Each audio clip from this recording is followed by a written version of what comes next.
So Inter Miami coming back from a 2-0 deficit. They end up beating CF Montreal 3-2. Here's a look at some of their season notes. They are leading MLS in goals scored with 35. They're currently riding a 5-match win streak and have kept 2 clean sheets through 13 matches. Let's dive into this result because early on, Charlie, it felt like Laurent Courtois and Montreal had figured Miami out.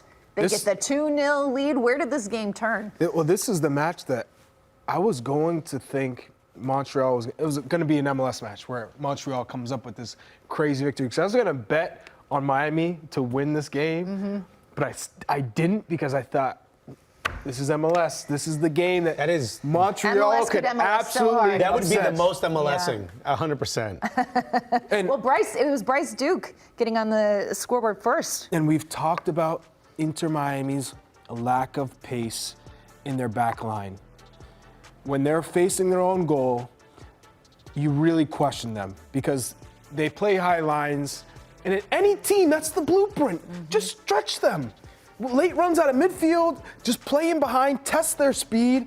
And I think that's their real weakness at the moment. Not only that, if you get them defensively, that back line is so shaky. And you tire them out.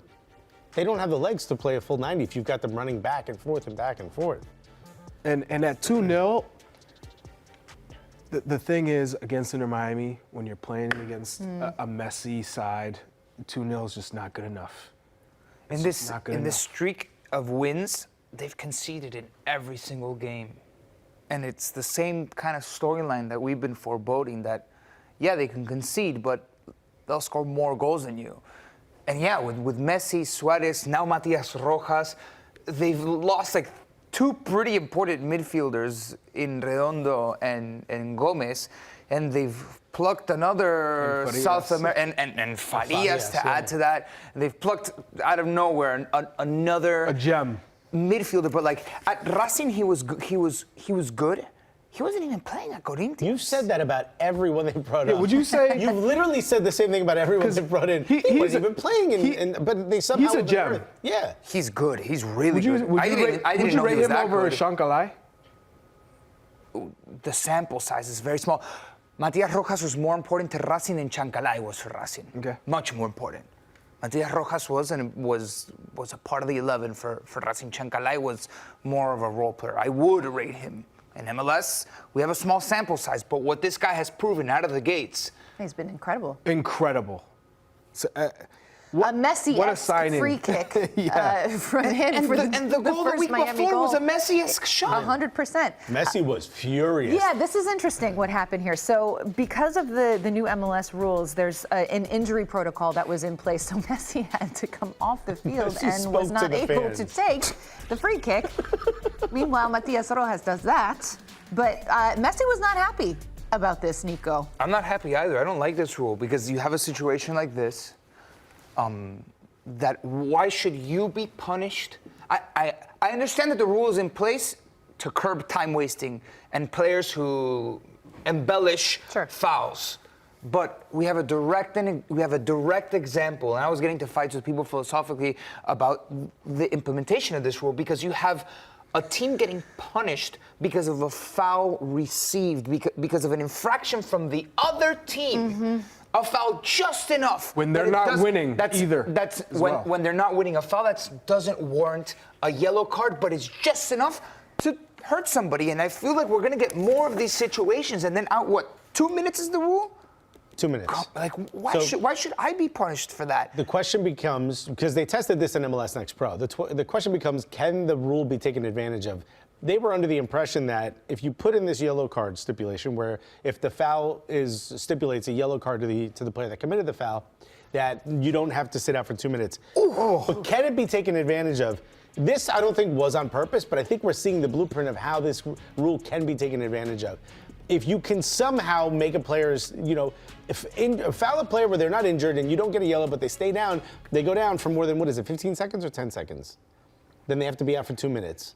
If you could somehow find a way to do this in those crunch moments when you're down, you will get an advantage. This clearly wasn't done on purpose, but somehow Montreal got an advantage. You're trying to find a loophole, and I agree that you're rewarding a team for committing an infraction, but I have a really good idea of how an alternative way to this rule.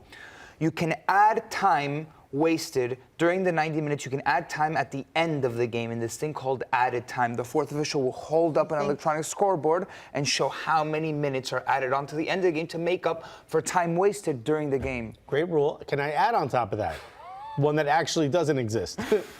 If you just show on the clock how much time has been added and count down In the stadium. then a lot of that guesswork, because what's the pressure, right? If I foul Charlie, Charlie goes down and he rolls and makes a meal out of it, oh, they're wasting time. The only really reason it's wasting time, because that time will be added, is because you don't know how much time is left. So there's added pressure to get something done before the final whistle. If you know how much time is left, that added pressure is not there. Yeah. So you want basically a shot clock.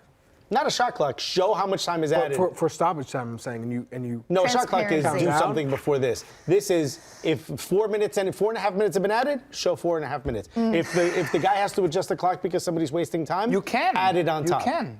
Add It's a it. minimum of. The whistle blows when that hits the time you Thing said. is, if Messi's unhappy, then I think the league is going to take notice. He's got quite a bit of influence. Don't know if you were aware. All right, time for Next Up, presented by FedEx. We are chatting about Benjamin Cremaschi, who had a goal in this one, and he has been really, really good for Inter Miami since returning from that sports hernia injury that he suffered. He's got 2 goals and 5 MLS appearances this season. His 3rd season with the club. He's got 5 goals and 6 assists in his entire career with Inter Miami. Charlie, what is the ceiling for a young player like Benjamin? Benja has done incredibly well, I think, with this Inter Miami side, because he knows his role, and it's a box-to-box role. He can float out wide when needed, but I think where I've seen a lot of growth in him is second balls, picking up second balls, his physicality and challenging, but also connecting passes, not rushing, not panicking. I look back to his introduction in MLS, and I think it was a young player with a lot of upside, but no one was really too sure. And I don't even think himself was sure of, getting his first minutes in MLS. It's the bright lights, big eyes, and then he settled into a role, and then Messi came. And him and Ruiz, the 2 youngsters, who've really shown well and a lot of promise. I think his ceiling is extremely high. Did he get the I think this is call a up player before I think this is a Messi or player, after? yeah, before Messi. But to Argentina. he was in a camp with Mascherano. But it wasn't a call-up to the U20. Was that pre-Messi or after? That was That was in December before Messi showed up. Okay. And with the youth national team, that was before Messi. Yeah. As well. He's one of 2 players with Ruiz that the whole world focused their spotlight on Inter Miami, and they've grown under that spotlight. Because I don't know how much we'd be talking about Benja Cremaschi had Messi not been there, and you can wilt under that absolutely, spotlight. especially at 19. Yeah. And he's found this great synergy with the Argentines or the South Americans, and so has Ruiz. And he's humble. Yeah. He's a good kid. I Local had the kid chance too? to have a good conversation with him about his aspirations and what he wants to do and how he interprets Messi and the I can think the level of requirements in training, right? Every single day. Yeah. Messi wants to play small side every day and compete. That's an ideal training for him. It's just 4v4, 5v5, we're competing, 7v7. There's teams, we're gonna do it that way and play. And I think a lot is asked of you as a youngster to bring it your A game every single day and not disappoint these idols, these legends. Disappoint is a big one. That's huge. In training every day, along with Tata Martino, and he's excelled. And the only reason he's had a slow start this season is because he's come back from injury. Yeah, he had bad injury. So job well done, and I think his ceiling is extremely high. He's earned the trust of guys like Messi, which is massively important. Yeah. Massively important.